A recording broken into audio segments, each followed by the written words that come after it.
What's up guys, my name is Jimmy Champane and today I'm here to tell you why Spider-Man Homecoming is my favorite Spider-Man movie. Now notice I said favorite, not best. I think Spider-Man 1 and Spider-Man 2 from Sam Raimi are the best Spider-Man movies, but this one was my favorite and I'm going to tell you why. So I've written about this before, but I've always liked Spider-Man for pretty much my whole life. I had the toys growing up, I read Amazing Spider-Man here or there whenever I got issues from my grandma, but where I really fell in love with Spider-Man as a character was Ultimate Spider-Man. I discovered it in high school right around when the 100th issue was coming out, and I binged it in basically a weekend. I read every issue of that comic all the way up until when Peter died. It just came to me at the perfect time in my life where I had everything to worry about. I had to worry about school, I had to worry about friends, I had to worry about my band, I had to memorize every Star Wars character, I had to figure out what college I was getting into, and the cool thing about Ultimate Spider-Man was that that's what Peter was going through himself, and I really liked that about the comic. And on top of all of that, he still had to be Spider-Man, on top of that normal stuff. And I know it's a comic book, so you can kind of write time exactly how you want it, but there was still that sense of urgency and like disappointment that his friends and family would feel whenever he wouldn't show up for anything. So when Amazing Spider-Man 1 and 2 came out, I really did like those movies at the time.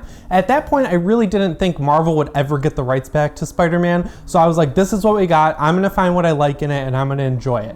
And at first, I really did enjoy it. I thought they did some cool stuff, especially in the second one. They did pull a lot from Ultimate Spider-Man, but as time went on, I started to realize that they just really weren't Spider-Man movies, or they weren't the Spider-Man movies that I really wanted. I didn't really like Andrew Garfield as Spider-Man or Peter Parker. He was way too cool, he had it all together. And I know that they started out a little bit later in his career, even after showing him getting bit by the spider, but even then, he was just too cool. So that all brings us to Homecoming, which just came out, and I gotta say, right out of the gate, I absolutely love this movie. I've been really excited for this ever since Spider-Man made his debut, you know, the Tom Holland one, in Captain America Civil War. I thought he did a great job, and I thought they did a really good job of putting it in the movie, even though you could kind of tell it was put in late. They did a good job with it. So besides the obvious stuff like Peter being young and in high school and already having figured out how to be Spider-Man by the time this movie rolls around, it captures the biggest thing that I think these other movies missed, and that's the catch-22 of the character Spider-Man. So if you've ever read a Spider-Man comic before, you realize that Peter Parker's life is just kind of a giant mess, and that's because he's also Spider-Man.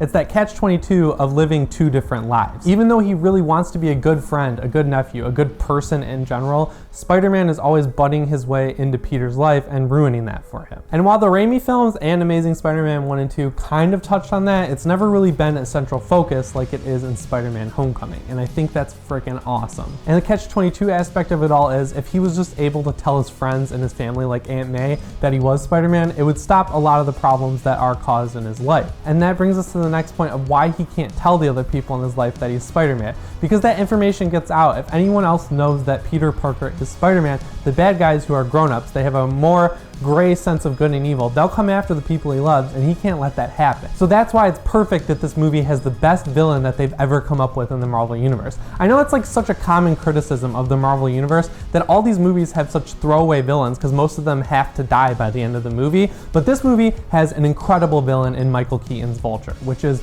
amazing. I mean, did you see that guy's suit? It was incredible. He was scary, he was vicious, but he had this really good heart to him, and I liked the route they went with this character. And spoilers if you haven't seen the movie already, I'll give you a warning. 3, 2, 1. What I really liked about Michael Keaton's character is the human angle that they gave him. So first off, he's literally a vulture. He takes his construction company to the aftermath of the New York event from the Avengers, and he's scavenging parts off of these dead alien bodies, and that kind of job is just taken away from him, and he can't do anything about it. Instead of doing it legally, he stays just out of the vision of the Avengers, like where they would care about it enough to come stop him, and he scavenges these parts without anybody knowing. And when you hear this, it's gonna seem kind of obvious, and you might have already thought about it, but it really took me a little bit to figure it out, and he's kind of like the whole antithesis to Spider-Man. You know, there's that whole line, with great power comes great responsibility, that we thankfully never hear in this movie because, oh my god, we've heard it a million times. But even though Peter learns that from Tony Stark, the Vulture is kind of like the corruption of that. He gets this great power through his Vulture suit by scavenging these dead aliens,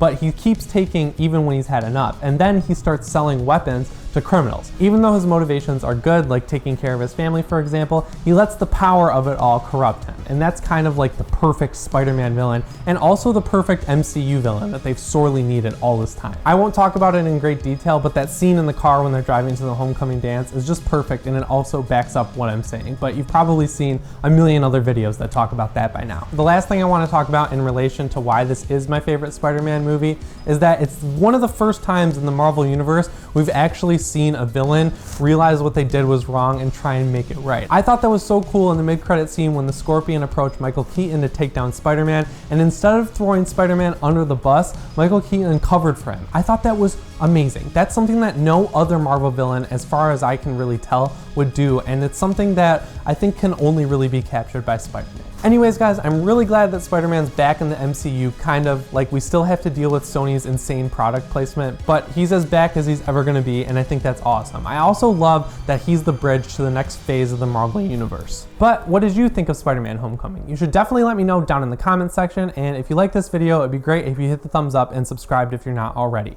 Anyways guys, I'm Jimmy Champane, and I'll see you in the next one. Thanks for watching.